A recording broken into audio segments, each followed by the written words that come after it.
The Global Occult Coalition.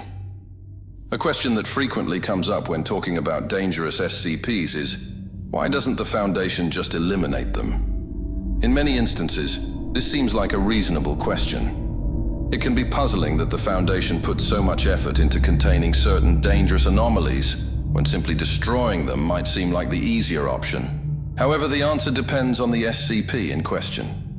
Sometimes the Foundation has tried and failed to destroy the anomaly, or in some cases, destruction just doesn't align with the Foundation's philosophy. Their primary goal is containment and security, not destruction. But what if there was another organization that took a different approach, one that actively sought to destroy dangerous anomalies instead of containing them? This is where the Global Occult Coalition, G.O.C, comes in. The G.O.C exists within the SCP universe, though you could explore SCP content without ever coming across them.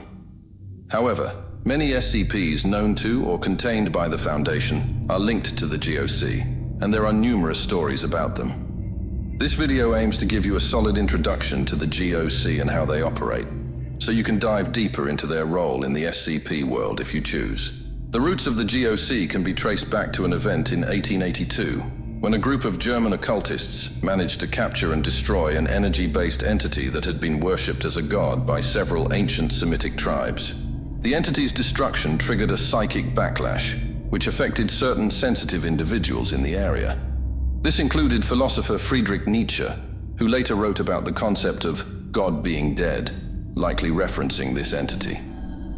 During World War II, Nazi occultists reportedly tried to harness the remaining energy from the entity to perform a ritual called the Rite of Solomon. While details from this period are limited, this event led to the outbreak of the Seventh Occult War, though little is known about the 6 previous wars.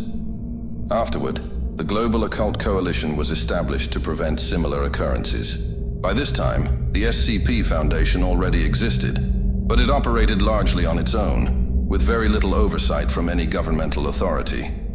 In contrast, the G.O.C was born out of the United Nations' desire to create an organization dedicated to defending the world from paranormal threats.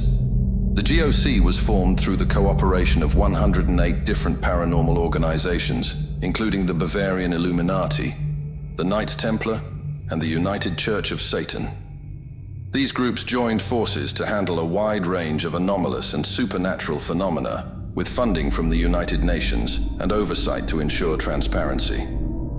The G.O.C operates under a 5-part mission. Their top priority is to protect humanity from all abnormal threats. Next, they aim to keep knowledge of these threats hidden from the general public to prevent panic.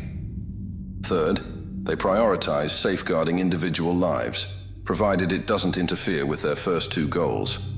The 4th mission is the destruction of paranormal threats, as their existence contradicts the previous objectives. Lastly, they aim to educate themselves about the paranormal, as long as it doesn't conflict with their core objectives. These goals highlight the key differences between the G.O.C and the SCP Foundation, even though their intentions are similarly focused on protecting humanity. The G.O.C operates through 3 primary divisions: Physics, Psyche, and Ptolemy. The Physics division is responsible for investigating and neutralizing paranormal threats. Psyche deals with diplomacy and intelligence gathering. Ptolemy handles logistical support and research into the paranormal. G.O.C field agents primarily use standard military equipment, so it won't raise suspicion if lost during operations. However, they do sometimes use advanced technology developed through paranormal research, such as specialized combat suits equipped with bullet-resistant materials, augmented reality displays, and cloaking devices. These agents are well prepared to face a variety of dangerous anomalies, including those with abilities like shape-shifting or reality manipulation. Despite their training and equipment, eliminating anomalies remains a dangerous task, and G.O.C agents are well aware of the risks involved. On the surface, the G.O.C appears to be a logical and well-funded organization dedicated to eliminating threats that the SCP Foundation typically contains. But why doesn't the Foundation adopt a similar approach? To understand the difference, We can look at a few specific examples where the G.O.C's methods backfired. One prominent case is SCP-1609, which was originally a chair that teleported to people who needed a place to sit. After the G.O.C. captured it, they destroyed it using a wood chipper because they deemed it a security risk. His decision, however, transformed the anomaly into something much more dangerous, now a mass of splinters that reacts violently when provoked. The Foundation now contains SCP-1609 by keeping it as mulch for a flowerbed, providing it with a purpose similar to its original function as a chair. Another example involves SCP-2002, a spacecraft moving towards Earth. The G.O.C. destroyed it with a satellite weapon without knowing that it was carrying uninfected human embryos from the future, meant to repopulate Earth after a global infertility crisis. The G.O.C.'s lack of information led to the failure of the mission and the loss of those on board. The G.O.C.'s lack of information led to the failure of the mission and the loss of those on board. A third case, SCP-1522, involved two sentient fishing trawlers that spent their time playing with marine animals. The Foundation largely left them alone, but the G.O.C. intervened and destroyed one of the ships. The other trawler tried to save its companion, but ultimately destroyed itself out of despair. While these examples paint the G.O.C. in a negative light, it's important to remember that these stories are written by SCP Foundation personnel, who naturally hold a bias.